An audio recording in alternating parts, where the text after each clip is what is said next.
It's my pleasure to welcome you. I'm Andrew Bolton, and I welcome you to this webinar on 20th century church buildings and congregations in the British Isles. This is the 7th webinar of the British Isles Latter-day Saint History Association. We're recording this session, so if you don't want to be seen, please remove your name and switch off your video. If you later want to ask a question, and we hope you do, then please do that through the chat function. Add anon for anonymous after that. Please keep yourself muted so the recording has good sound quality for others that will want to listen to it later. The British Isles Latter-day Saint History Association is independent of any church and seeks to involve everyone from enthusiast to scholar in church history in these isles. We welcome different perspectives and clashing views, but insist always on civility and respect. So say what you like, but say it with kindness and courtesy. So it's now my pleasure to hand over in a moment to the first of our two speakers, James Perry, who will speak on If the Walls Had Ears and the Floor Could Talk, in quotation marks, the British Latter-day Saint Building Program, 1961 to 1965. James Perry is a history in the Church History Department of the Church of Jesus Christ of Latter-day Saints.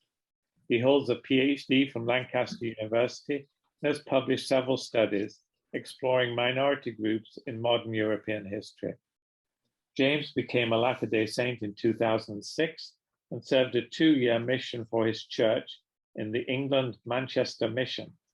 Originally from the West Country, he now lives in rural Northumberland with his wife, Deb, 2 daughters, and several energetic chickens. Nothing in the pockets, right? If people could just mute themselves, that would be helpful. I had the pleasure of meeting James at the Global Mormon Studies Conference at Coventry University a month ago, and that was a delight. So James will speak for about 15 minutes. Please put your questions or comments in the chat function as we go. James, a very warm welcome, and now over to you. Thank you very much, Andrew. So I have a few slides to share. And when Andrew and Peter asked me to speak about the church building program and that I would have about 15 minutes, I thought, how on earth will I be able to talk about this program in 15 minutes?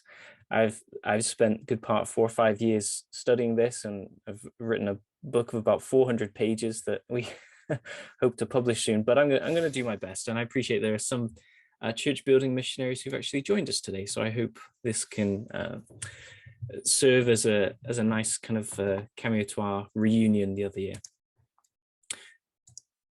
Firstly, I would like to just mention this man, David Oman McKay. He was president of the Church of Jesus Christ of Latter-day Saints, and he was arguably the leader of the church who was able to modernize and globalize the church in a way unlike any previous presidents had.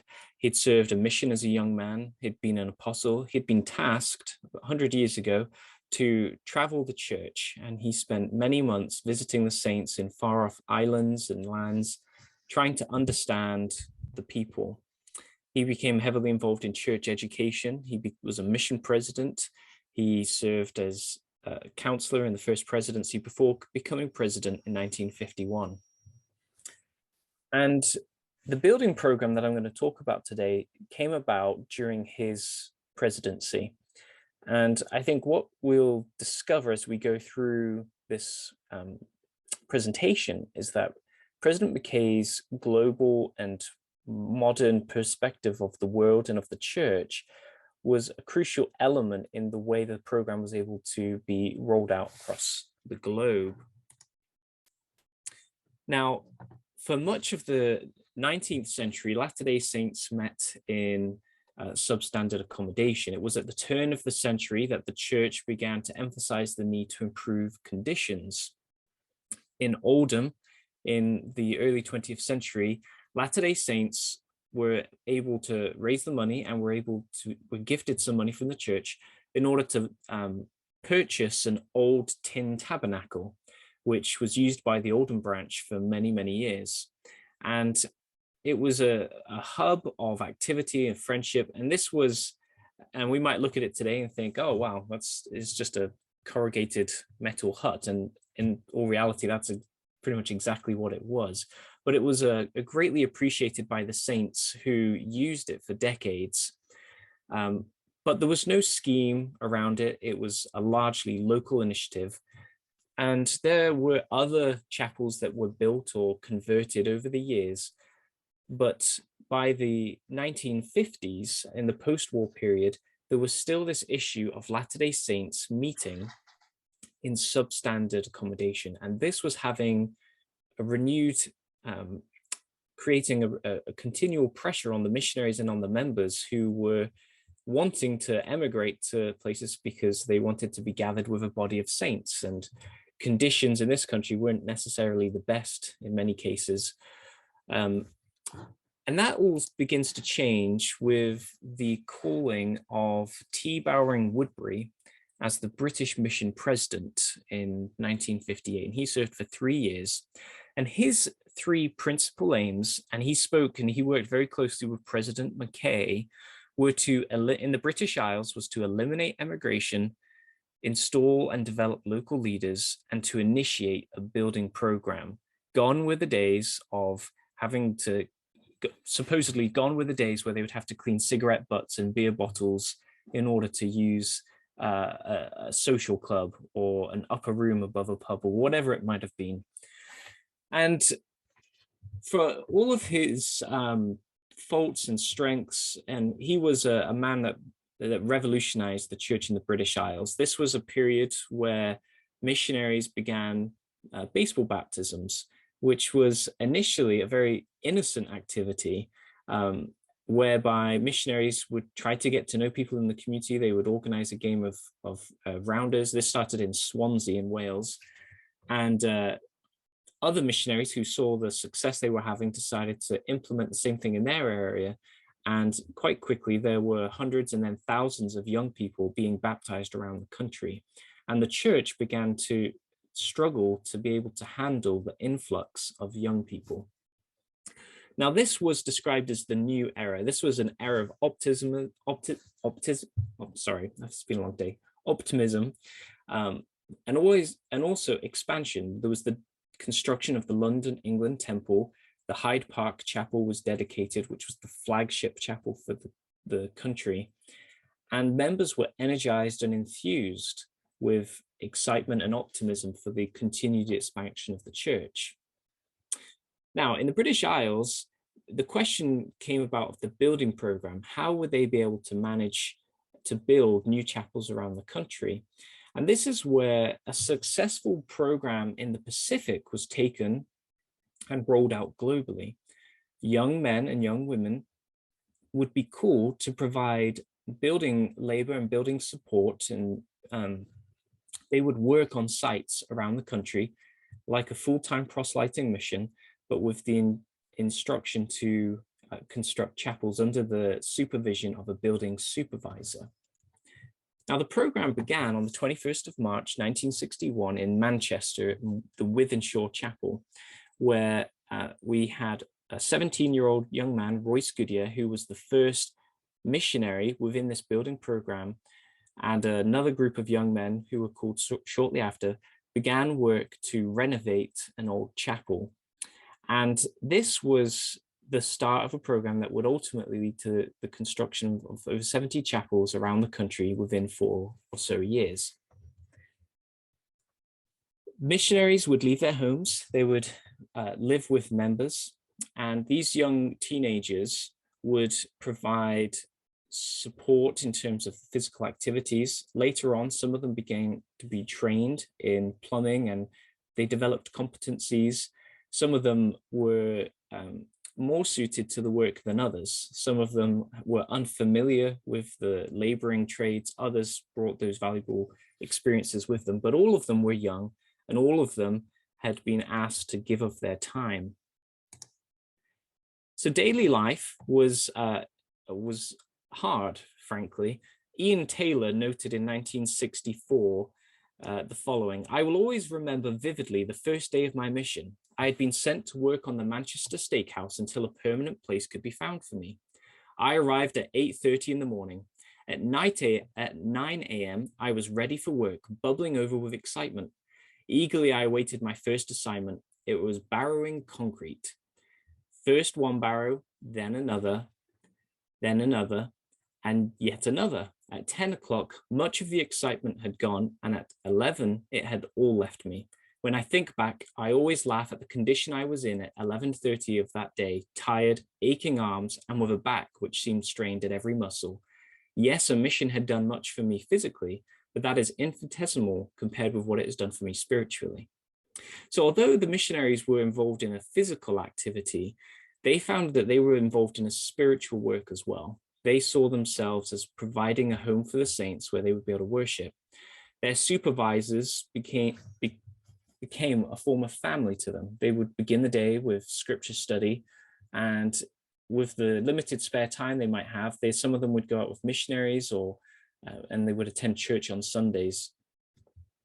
And this was a time of maturity. Some of them had been in the church weeks, if not even days, when they arrived at the building site. And this was a period where they were able to learn more about the faith that they had joined and to understand the doctrines of the church. And it, of course, filled a need for the church, who was trying to aggressively build chapels around the country.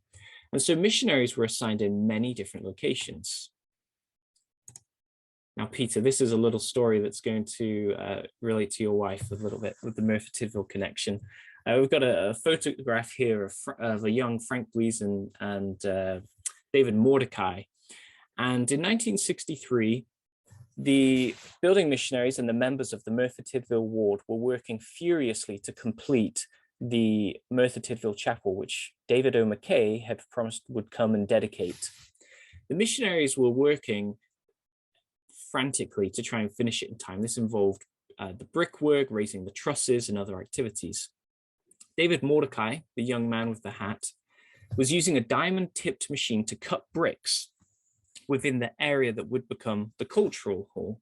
It was very noisy, it was messy, things were spraying everywhere, and it was important to be very attentive to the machinery to ensure that things were being safe. However, this is in an era that predates the rise in interest in health and safety. So above David, working at a height, was a crew who were hoisting and positioning heavy steel beams across the hall. Suddenly, someone lost their grip and a beam plummeted below. For some who were there, it seemed as if it hovered for a moment as it fell towards David. Those nearby began shouting to get his attention and began running toward him to try and pull him out of the way, because he couldn't hear the clamor because of the machinery and his focus. The beam crashed down and hit him on the side of the head, and he fell to one side. Fortunately, he fell away from the diamond-tipped machine, and people gathered around him with blood pooled around him, and he was unconscious. As one missionary stemmed the blood, the supervisor administered a blessing to him. And according to all those I've spoken to who were there, almost miraculously, David recovered from his accident and returned to finish the project. And this is actually him coming back to work on the building site after the accident. And after his accident, he always wore a hat to hide the scar that had been left because of the beam. Now, the work of the missionaries was crucial in a day and age where members did not have much money. So the church began building chapels, but they would pay 80% of the cost, and members were expected to raise 20% of the cost. Now, those figures changed over time as they came to realize that in the US, where they operated on a 50-50 scheme, is that many members of the church were poor. They didn't have the money. And so the church allowed members to get involved, and members would be able to go and work on the building sites. And the time they spent on the building site could be spent to try and count towards the funds that they were supposed to contribute. This was a way of involving everybody in the work, but also a way of helping them to reduce the financial burden that it was going to be on the membership. because a chapel could not be dedicated until it had all been financially covered. And there were tremendous stories of sacrifice of men and women who worked tirelessly digging trenches, laying bricks, painting walls, fixing joists. And the efforts that they went to, in many cases, although not exclusively, brought people together. And even non-members, people who were not members of the church, participated at times. But this campaign was a huge statement that the church was making, that the church was here to stay, that the church was no longer in the process of gathering people or having them move to the United States. The church was here to stay. So for the last few years, we've been engaged in an effort to try and gather the building missionaries to preserve their stories. There are many, many hundreds of stories and faith-building experiences and also tragic stories of where missionaries of the church were able to progress as a result of their experience. Some of them created their own business. Some of them at least let them know that they were not going to work on a building site ever again. But most important was also the spiritual lessons that they learned. And we've identified more than 550 people who were involved in the process. And I've run out of time here, so I can't go into the full depths of exactly what that looked like. But at least 200 of them have died. 200 of them we haven't found yet or haven't been able to get contact details for. And we've been able to contact between 100 and 150. I forget what the exact figures are right now. But upwards of 80% of the ones that we've been able to identify, living and dead, remained active. And many of them served as stake presidents, temple presidents, mission presidents, bishops, Relief Society presidents, and in many other ways. And so this was a curious moment that only lasted a few years. In 1965, so after 4 years, the church had spent an enormous amount of money building chapels. But what had happened is that in some places they had got very enthusiastic about building a chapel where there weren't necessarily the members there who could properly care for it and fund it. And it reached a point where after 10 years, Wendell Mendenhall was released, and he was the advocate for the church building missionary model.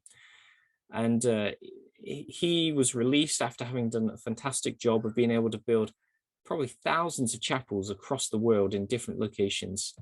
And he was instead replaced by Mark Garth, who looked at the building program very closely and determined that, truthfully, it was a very good experience having the young men, but they would be able to work quicker, with more efficiency, and be more effective if they went to a contracted model.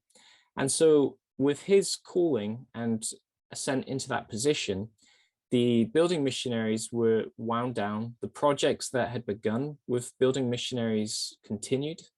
And they instead moved to a model where they would pay professionals with some limited member support. And there were some building missionaries called, but who would occasionally serve in their local congregation.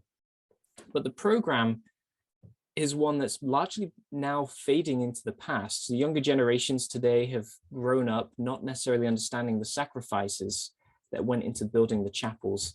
I remember standing in a chapel, sitting in a chapel one Sunday, and a bishop said, please stand up if you're involved in building the chapel. And out of probably the 180 people who were there that Sunday, there were only 4 or 5 people left who'd worked on that chapel. And so this is a period of history that has radically changed the church's image, radically changed the church's functions and what it's able to do, and also the spaces that the saints are sitting in. No longer do they have to sit there catching rain in buckets or trying to huddle around a coal fire to stay warm. The church had managed to progress into a professional, modern, and prestigious state in terms of the facilities that they now had. So thank you very much. Thank you, James. That was absolutely fascinating. The Leicester congregation, by the way, is a tin tabernacle, and I knew about the Oldham chapel. So please continue to put your questions and comments in the chats. It's now my pleasure to introduce our second speaker, Peter Judd, who will speak on Community of Christ in Enfield, London. So Peter grew up in the Enfield congregation. He then went to Graceland College, the Community of Christ University in Lamoni, Iowa. One of his jobs when he worked for the church was leading the worship office, including handling the annual Handel's Messiah performance, which I always really enjoy. He later served as an apostle, then as a member of the First Presidency. In retirement, he's been very busy editing Mark Shearer's 3-volume history of Community of Christ, and also Dale Luffman's 2-volume commentary on the Doctrine and Covenants. Again, as questions occur to you, please put them in the chat function. Peter will also speak for about 15 minutes. Peter, very warm welcome, and now over to you. Okay, thank you. Enfield is located approximately 10 miles north of the center of London, just inside the M25 orbital motorway. Mentioned in the Domesday Book in 1086, it was granted market town status by King Edward I in 1303 and was part of the county of Middlesex. In 1965, Enfield and some surrounding communities became the London Borough of Enfield. Population in 2020 was almost 333,600. The first RLDS congregation in this part of England was organized in 1866 in London. Over the next 60 years, several congregations operated in London proper, with the last one closing in 1926. The first attempt to organize the RLDS Church in Enfield occurred in 1881. This resulted from Enfield resident Mary Matilda Kemp and her family being baptized into the church in London during the previous 2 years. Mary had been introduced to the church through her cousin, who lived in the Hackney area of London, where an RLDS congregation was located. During the 1880s, members met in their homes and in various rented meeting rooms. These were the home of Joseph Abraham Kemp and his wife Annie at 56 Churchbury Road, May Orchard off of Baker Street, and 210 Baker Street, numbers 1, 2, and 3 on the map, upper left. Also in the Ponders End area of Enfield at Sandring Villas on Lincoln Road and the Oakman residence on High Street, numbers 4 and 5, lower right. The last 2 locations were about 2 miles from those previously mentioned. In 1889, the congregation took rented facilities at 45 Fifth Avenue, Bushel Park, number 6, about halfway between the Baker Street and Ponders End locations. However, in the early 1890s, the Enfield congregation stopped meeting officially due to limited numbers, some of whom then began attending the closest London congregation, some 8 miles away. During the 1890s, some Enfield members met in homes on occasion and received help from the London congregation. In January 1903, the Enfield congregation was reorganized by Apostles Gomer T. Griffiths and John W. Rushton. The first pastor was T.J. Sheldon, a missionary from America. They met in a room over a stationer's shop at the corner of Baker Street and Churchbury Road, number 7, a short distance from where Mary Kemp and her family lived, number 8. In March 1904, 70 Sheldon returned to the United States. The pastorship of the small congregation was assumed by a grandson of Mary Kemp, 21-year-old John Arthur Judd, a newly ordained priest. New members were added gradually until a more permanent meeting place was needed. In 1908 and 1910, Sarah Kemp, the daughter of Mary, purchased 2 small lots on Far Road, number 9, a few streets away from the current meeting place, in the hope that a church building could be erected there. Ownership of these lots passed to the congregation and were later sold, as a church facility was never built there. This was because in September 1912, Pastor Judd, acting on behalf of the congregation, purchased 317 Baker Street, number 10 on the map. This was at the corner of Baker Street and Churchbury Road. Baker Street, the corner of Baker Street and Canterbury Road, sorry, at a cost of £480. He secured a 20-year loan for £425 at 6% interest, and then arranged the building to accommodate 3 functions: a meeting room for the infill congregation, the base for his business in the building trades, and the dwelling for his expanding family that now included his wife, Elizabeth Eliza, and their 5 sons, all aged under 6. The church meeting room was in the front of the facility. The cost of fitting it for church activities was financed in part by a loan from the London congregations, £31 plus £5 for a baptismal bath. With the addition of new members over the next decade and the expansion of John Judd's business, the infill congregation anticipated construction of their own building. This became even more urgent when the last London congregation closed in 1926, and some of those remaining members attended the infill congregation. In January 1928, John Judd purchased a lot at the corner of Lancaster Road and Lavender Road, number 11, a few hundred yards from the Baker Street premises.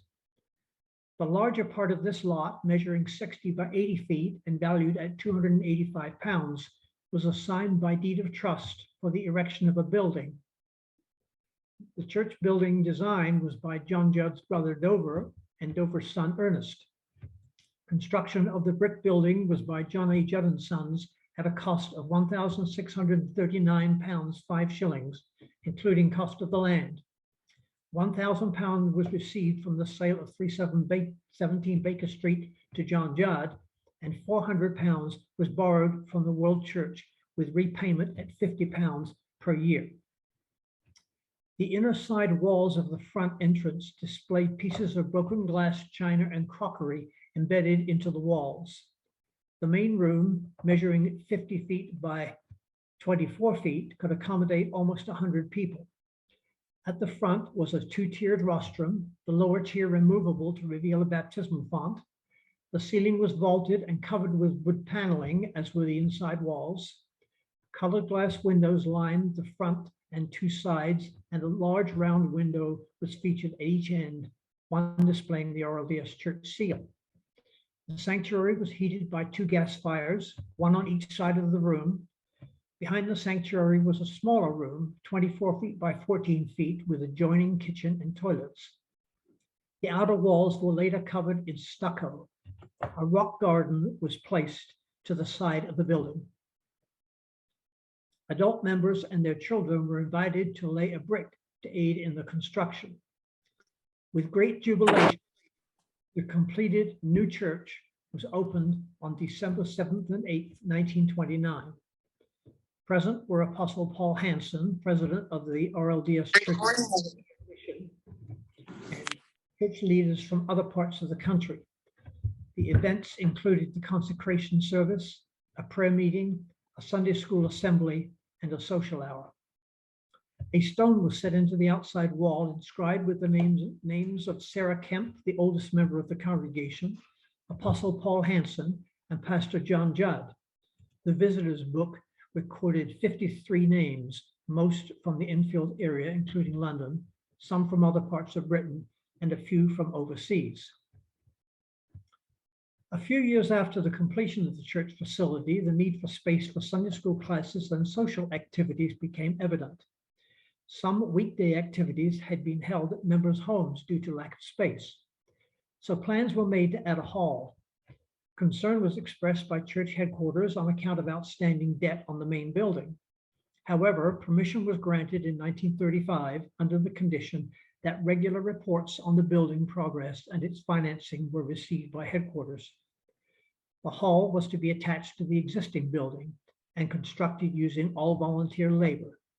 Progress was slow, but the use of the partially finished addition began in 1936 with completion in 1939. It consisted of a main hall, 56 feet by 20 feet, with elevated stage at one end. Curtains hanging from wires divided the hall for Sunday school classes for children and youth. These were later replaced by movable partitions. A small vestry was placed behind the hall. This was used mostly for priesthood meetings and for the sacrament of administration, laying on the hands for healing. During the 1930s, a wooden belfry was added to the roof of the sanctuary. Permission was received to play a recording of the famous London Bow Bells on Sundays as a call to worship.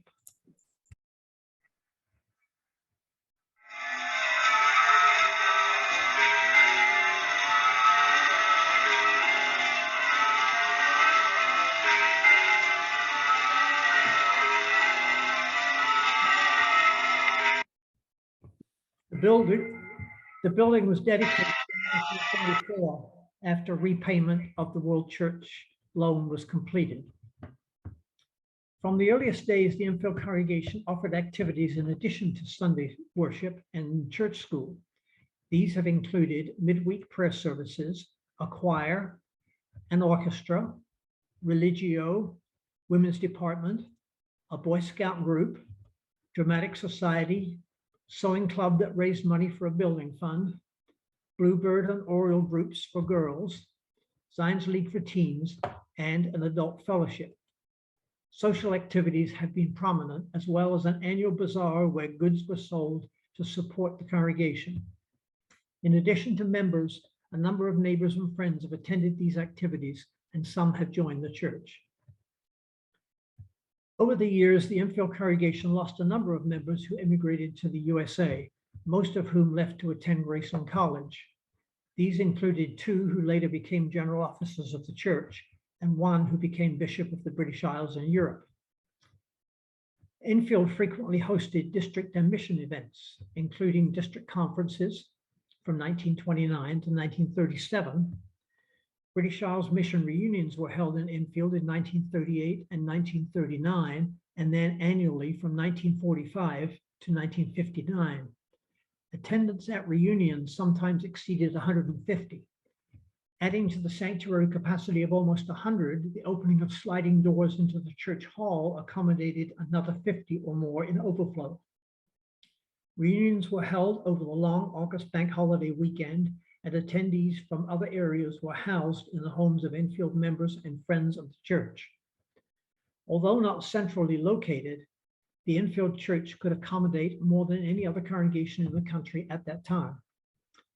After meetings at rented facilities for several years, reunions, now family camps, moved to the Dunfield House Retreat Center purchased by the church in 1965. During the 1950s, the infield congregation opened a mission in Sippenham near Slough, just west of London. This was instigated by Lyle Fletcher, a U.S. Air Force service member stationed close by. They met in a small rented hall, and several from the neighborhood joined the church.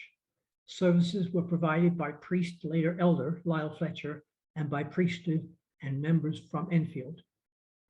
Being close to the capital city of London, Enfield congregation benefited from frequent visitors. Many were from the United States and some from other countries. All 7 presidents of Community of Christ have been guests and have provided ministry dating back to Joseph Smith III in 1903 and Frederick M. Smith in 1920. While at Enfield in August 1952, President Israel A. Smith laid a stone to commemorate his visit. At various times dating back to 1940, thought had been given to constructing or acquiring a completely new building to house the congregation. However, this never materialized, and a major renovation and updating of the existing building was completed in 1986. The sanctuary ceiling was lowered, the inside brick walls covered with insulated plasterboard, a new entrance installed with internal doors opening into the sanctuary, a small room added at the back, the front remodeled, central heating added, and the original wooden sanctuary chairs replaced with more comfortable padded chairs. In addition, the stage was removed from the church hall, and the toilets and kitchen were extended and updated. The vestry was converted into an office. In 1969, local member Margaret Spray, long-term visitor from the US Pat Marmoy, and others in the congregation started a playgroup for young children in the church hall. This started at 1 day a week, but later operated 5 days a week before closing in 2021 after 52 years of operation. This venture was self-supporting and covered the costs of their use of the facility. In 2010, the Non-Denominational Christian congregation, comprised of immigrants from the Democratic Republic of the Congo, began meeting in the church on Sunday afternoons. In 2012, this group became an official part of Community of Christ and now meets at the North London Emerging Congregation. At its largest in the 1950s, baptized membership of the Enfield congregation totaled around 150, with weekly worship attendance between 50 and 70, including children under 8. The last 70 years have seen a gradual decline in active membership, with average Sunday morning worship attendance now being around 10 people, barely more than at the branch's organizational meeting in the 1880s. Current members include 2 great-great-granddaughters of the first member, Mary Matilda Kemp. They are Margaret Spray, née Judd, and Penny Fox, née Oakman. Yet the witness of these and other faithful members continues as the church at 49 Lancaster Road, Enfield, approaches its centennial 7 years from now. And many more remember fondly the Enfield Community of Christ as nurturing their faith during their younger years or receiving loving attention from staff members at the Lancaster Road Playgroup. Thank you. Thank you very much indeed, Peter. So let me see what's in the chats. If people have questions, please unmute yourself and pose your question or comment. Whilst you're doing that, let me just see some of the comments. So this is from Carol Proctor, Manchester. I never knew this, but seems such a positive mission, like the early church and how we understood about Kirtland. I wonder if the young elders get involved in practical things in the community now. So James, do you want to comment on that? Absolutely. Yes, I definitely think so. Actually, brother and sister Holmes I saw on this call, I was a missionary in their ward, helping with their sheep for a while, which I had never I still think about it now. I just walked, we lived by a field and a little lamb's tail had fallen off, and I just thought, oh yes, I remember this from 10 years ago when I was a missionary. But yes, absolutely, not to the extent that they can. Partly, I think that even during this time, there were people called as proselyting missionaries, but there were others who were called as labor missionaries, which later changed to building missionaries. It was a very specific mission type. But we have missionaries today who are called as health missionaries. There are some missionaries that are called sort of health missions. I had a friend who went to Chile to provide medical health care as a young person. So we don't have the same scale and the same kind of endeavor, but yes, many young missionaries are involved in service or voluntary projects wherever they can. Oh, thank you. Is there a comment from anybody live? Okay, let me, whilst you get, yes, unmute yourself and speak. Derek. There you go. I got my mute off. Go ahead, Derek. Yeah, I put a note in there. I served on the Dumfries Branch Chapel for 2 years, 2.5 years. I think my supervisor broke his leg, and I stayed on for another few months. And I served mostly with the guy, Desi Morgan. We were together that whole time. I've remained friends with the supervisor's family over the years, visiting them in Salt Lake, and with Desi Morgan in Britain. I've traveled over the world, Saudi Arabia and Canada, and I live in Canada. And I've served in the church for all that time. I'm 81 now. And the things that I learned on my mission have stayed with me all this time. So thank you for sharing that story, Derek. The Holmes family, who were mentioned by James just now, comment, we joined in the 60s and worked on several chapels and also met in rooms with buckets to catch the water. Each Saturday, our ward would hire a coach and travel to where the nearest chapel was being built. The children would play in the sand heaps, and the adults would be assigned various jobs to progress the building. Thank you for that. Any other comments live? Hi, everybody. It's Jeff and Suzette Dunning here. Can you hear? Yes, go ahead. I wondered if James knew when the old Hull Chapel was built. When we joined the church in the early 1960s, we were baptized in the Hull Chapel in Wellington Road, Wellington Lane in Hull. It was quite an old building then. I wonder if James knew anything about that building. An original one, well before the building program. Been there many years. I would need to double check. If it's part of the scheme, it might have been in 1937 when, for the centennial, the church built different chapels around the country. I'd need to double check with the whole one, but I would wager that's probably when it dates from. There are actually other purpose-built chapels by the church from the 30s that are still standing, actually. And there's a chapel in Norwich, which we didn't purposefully build, although there was a purpose-built chapel for the Latter-day Saints built there in the 1840s. But in Norwich, the chapel that the church renovated was the first place that Latter-day Saints were licensed or registered to perform marriages, and that was 1920, 1930.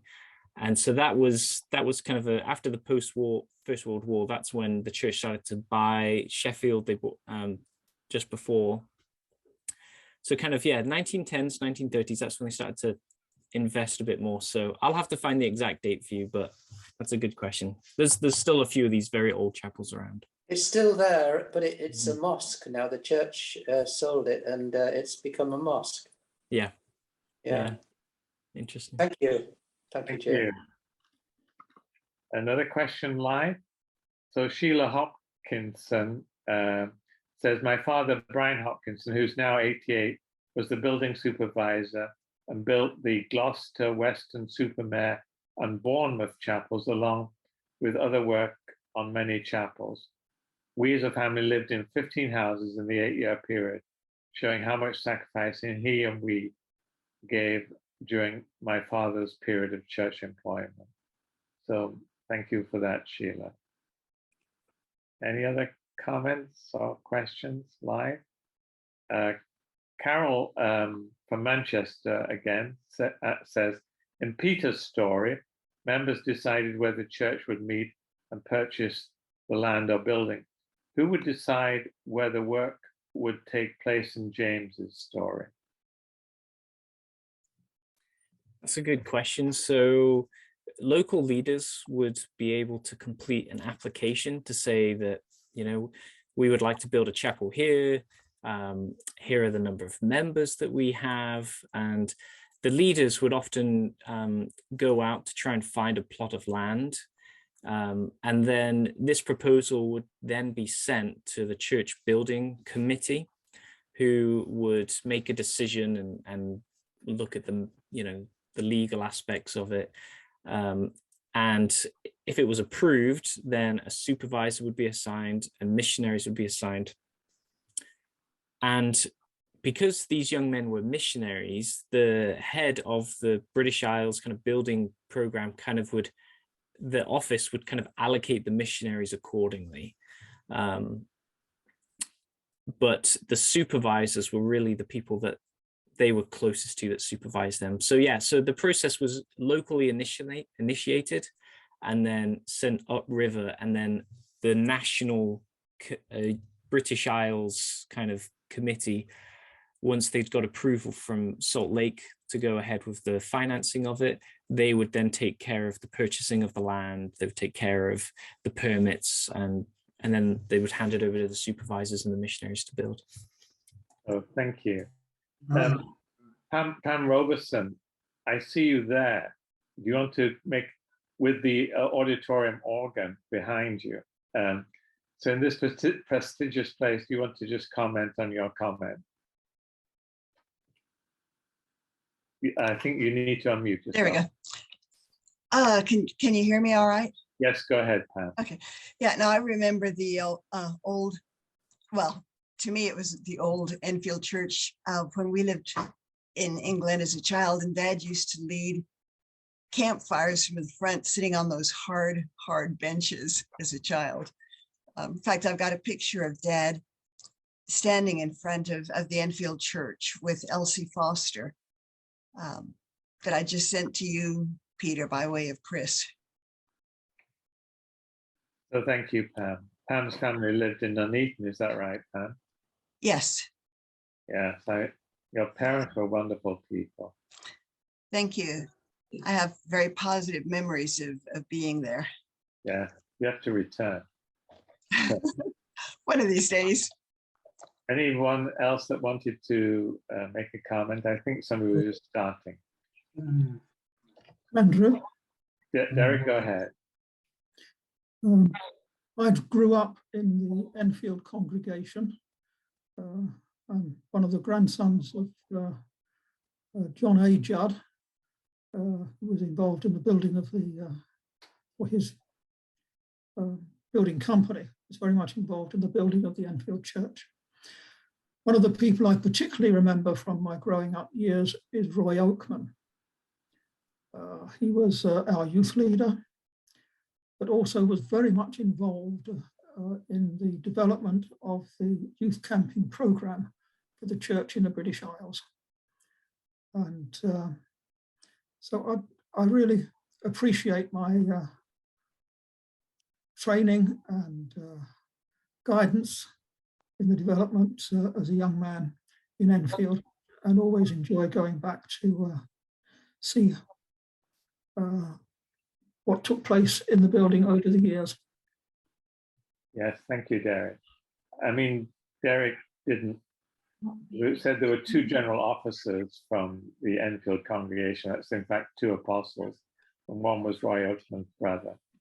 And Roy Oakman had, I thought, a brilliant mind. Very good mind indeed. Any other live comments? Don't be shy. Brenda, go ahead. Yeah, I don't have a question, I have a comment, because I remember also being a part of the reunions or the church family camps, and also the youth conventions that we had in the Enfield Church that followed the reunion period. Speaking of Roy Oakman, he scared me to death. He was always a person who, I don't know, I don't think he was ever a child. He always seemed so mature and so grown to me as a youth. And I remember saying to him one time, many years later, when I was back in England, and I told him, I said, Roy, you used to scare me when I was a kid. He said, why? But I think those of you who remember Roy can remember also very, very opinionated, very much knew what he wanted and what he thought was right. But I had many, many good experiences there. And I remember also Don Lentz, who was Pam's dad, leading these campfires. I just love to hear him sing, and I still sing many of those camp songs that I learned when Don was leading those campfires. Thank you, Brenda. Janet Dunn writes, we regularly meet with former building missionary brethren. Many of us work together in the temple. So thank you, Janet. Anybody else in a live comment? Okay, let me read another comment. Many LDS students also devote time and energy to orphanages in Mexico and many other parts of the world where poverty restricts learning, etc. And that's from Doreen Wynn, who's a regular attender. I recognize your name, Doreen. Yeah. Yes, that's true. Our daughters went to BYU, and it's very common practice for students to go to various countries, deprived areas, and build nurseries, decorate nurseries, collect stuff to help children with their education. it's a wonderful program that the church has set up, particularly in America, although we do a lot of service work in this country as well. But it's really lovely. Our daughters really were quite privileged, although they were aware of how they needed to live. But when they went to BYU and they were involved in various charitable programs, it really opened their eyes and helped them to have their feet on the ground and their head in heaven. And I was ever so grateful for those opportunities they had to serve people, and they learned a lot. They learned how to build, they learned how to decorate, they learned how to do woodwork. They put swings and slides and all kinds of things together for the little kiddies. They learned how to sew properly and make things for the kiddies and the teachers and so on. So I love that small part of the church's involvement in caring and building. Yeah. Thank you, Doreen. Some just quick comments before we move to ending things. Robin Gray says, I joined the church in Sydney, Australia in 1965, and building missionaries were still being called there well into the late 60s. So that's an interesting connection. James, did you know about the Australian building program? Yeah, there were building programs in all of the areas of the church, and they phased the building missionaries out at different times and in different ways. So in the UK, for instance, I think the last building missionary we have is Robert Dowling, who I think was released in, I want to say 73. So there were some exceptions, that were people who were still called, who couldn't serve a proselyting mission, and that's similar to our church service missions that we have today. So people can serve service missions, and so he did one of those instead of a proselyting mission. So yes, that doesn't surprise me that there were probably still some missionaries there in the late 60s in Australia. In fact, kind of Australia, New Zealand, Tonga, that was kind of where the whole program was crafted. It's the Pacific's contribution to the church, in one of many. Very good.